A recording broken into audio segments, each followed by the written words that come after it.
Well, I worked in the corporate world for many years and felt like something was missing.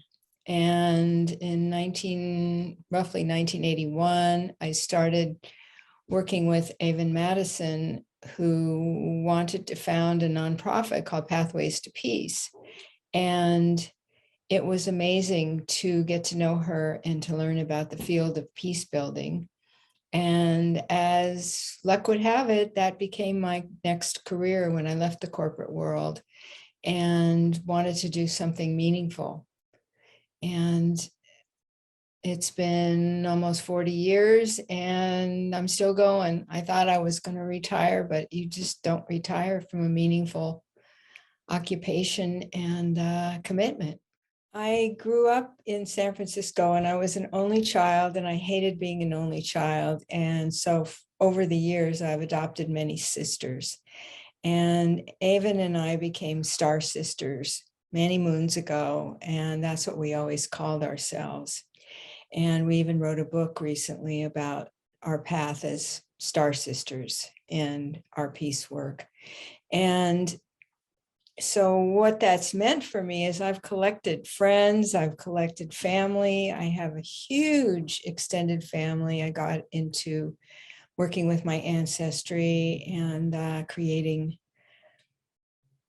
family trees. And it's been a wonderful way to track people down. And I'm constantly meeting interesting people.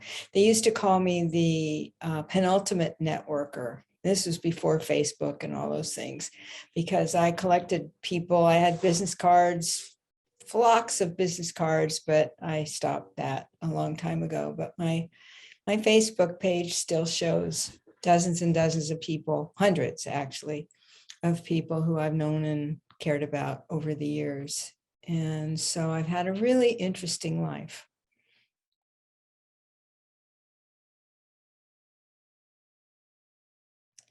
My source of wisdom is actually many sources, and it probably started with a great aunt who taught me various things as a young girl. She even taught me how to walk gracefully and that kind of thing.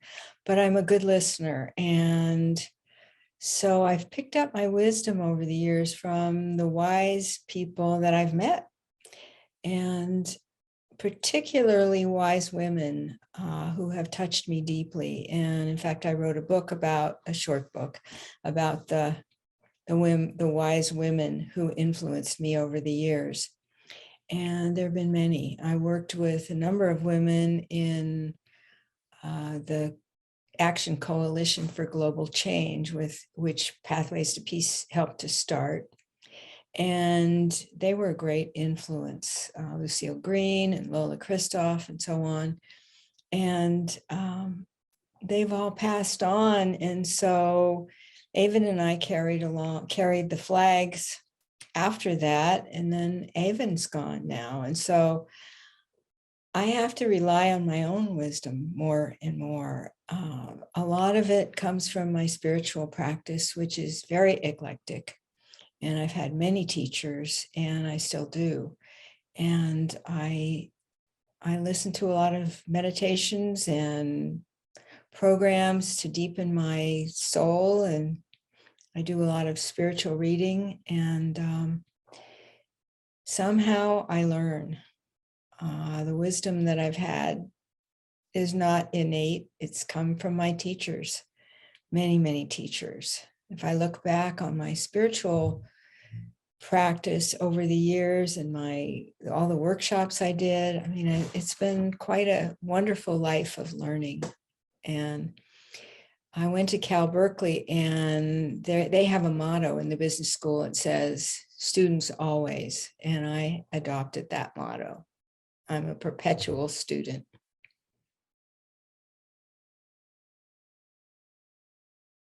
When I think about my vision for peace, I see people holding hands around the planet. And I see people listening to one another and respecting one another. And we do that in small ways in our community, but and have done for many, many years, observing the International Day of Peace. And that's been a global holiday since 1981. And Pathways to Peace helped to spread the word. We had calendars adopt the International Day of Peace. I hope it's on your calendar. And so my vision is that people around the world have that as a special holiday, as the United Nations does, and also practice peace every day. And the way that we've punctuated it is to take a minute of silence each day at noon.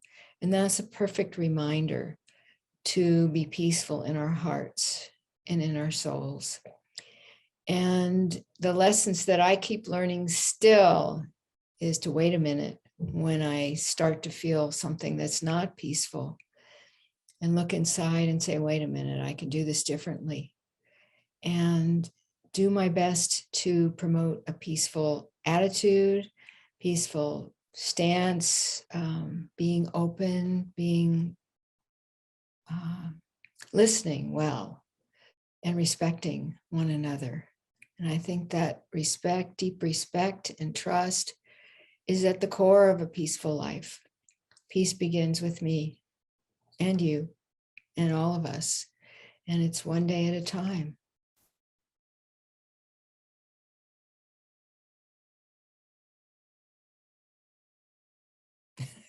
The first thing that comes to mind is to stop watching the news, because there's so much bias in the news reporting. And I know that's not practical because we need to know what's going on.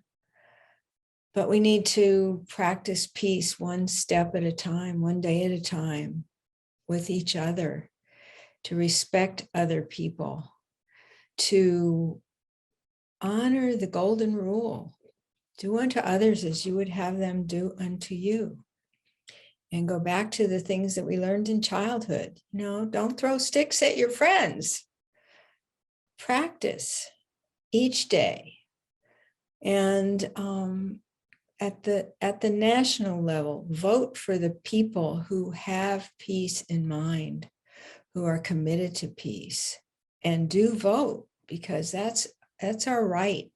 And it's really important that we have a say in what happens to our countries.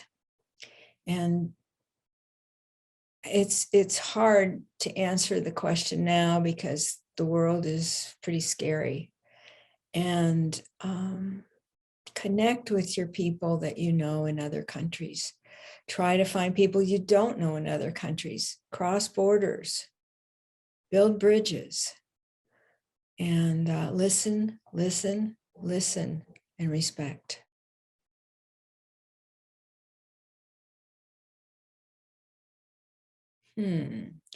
Peace consciousness.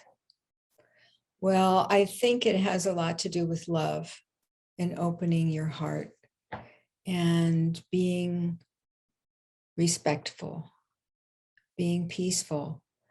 Be peace. Take a minute. Take another minute. Be quiet. Listen. Watch the birds. Watch your kitty. Watch your dog. Pay attention to the natural world. Be in nature. Watch the waterfalls. Watch the ocean.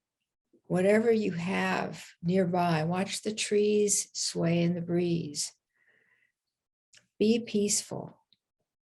Pay attention. Listen. I can't say listen enough, because the more I talk, the less I listen. And listening is important. Focus. Focus your heart. Be in your heart. Open your heart.